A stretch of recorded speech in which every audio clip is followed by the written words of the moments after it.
বাংলাদেশের ত্রয়োদশ জাতীয় সংসদ নির্বাচন শান্তিপূর্ণ, সুষ্ঠু ও গ্রহণযোগ্য হয়েছে। দল হিসেবে আওয়ামী লীগকে ন্যায় বিচার প্রক্রিয়ার মধ্য দিয়ে ফিরে আসতে হবে।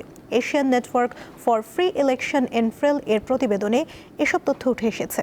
এতে ভোট গণনা প্রক্রিয়া আরও স্বচ্ছ করার সুপারিশ করা হয়েছে।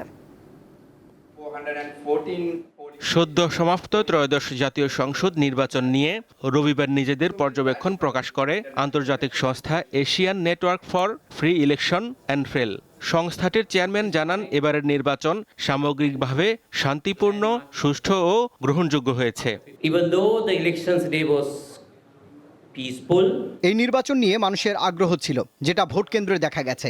সব মিলিয়ে নির্বাচন শান্তিপূর্ণ, সুষ্ঠু ও গ্রহণযোগ্য হয়েছে। তবে প্রচারণায় খরচ বেশি হয়েছে, যা নির্বাচন কমিশনের তদারকিতে দুর্বলতা ছিল। প্রতিবেদনে আওয়ামী লীগের নির্বাচনে অংশ না নিতে পারা এবং জুলাই সনদ বাস্তবায়নের প্রক্রিয়া নিয়ে বিশেষ গুরুত্ব দেওয়া হয়েছে। দল হিসেবে আওয়ামী লীগকে ন্যায় বিচার প্রক্রিয়ার মধ্য দিয়ে ফিরে আসতে হবে। বয়স্ক ও প্রতিবন্ধী মানুষের জন্য ভোটাধিকারের যথেষ্ট ভালো ব্যবস্থাপনা ছিল না। ভোটের গণনা ঠিক থাকলেও আরও স্বচ্ছ হওয়া দরকার ছিল।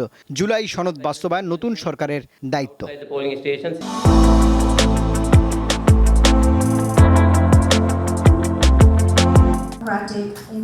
একই স্থানে নির্বাচন পরবর্তী পর্যবেক্ষণ তুলে ধরে সংবাদ সম্মেলন করে অধিকার ও বিএসক্যান সহ 4টি স্থানীয় সংস্থা। তাদের প্রতিবেদনে কিছু নেতিবাচক দিক উঠে আসে। নির্বাচন পরিবেশ খুব সুন্দর ছিল, কিন্তু তারপরও প্রতিবন্ধী মানুষের উপস্থিতি অনেক কম ছিল। রিক্সা ছাড়া অন্যান্য যানবাহন আমরা খুব একটা চলাচল করতে দেখিনি, যার ফলে অনেক প্রতিবন্ধী মানুষ কেন্দ্রে আসতে পারেননি বা আসতে উৎসাহিত করেননি। নির্বাচনের পর হঠাৎ করে সহিংসতার মাত্রা এবং সহিংসতার ঘটনা আসলে বেড়ে গেছে। 14 ফেব্রুয়ারি পর্যন্ত আমরা জেনেছি যে সারা দেশে যেসব সহিংসতার ঘটনা ঘটেছে সেখানে 3 জন নিহত হয়েছেন। খুবই দুঃখজনক খবর আমাদের জন্য।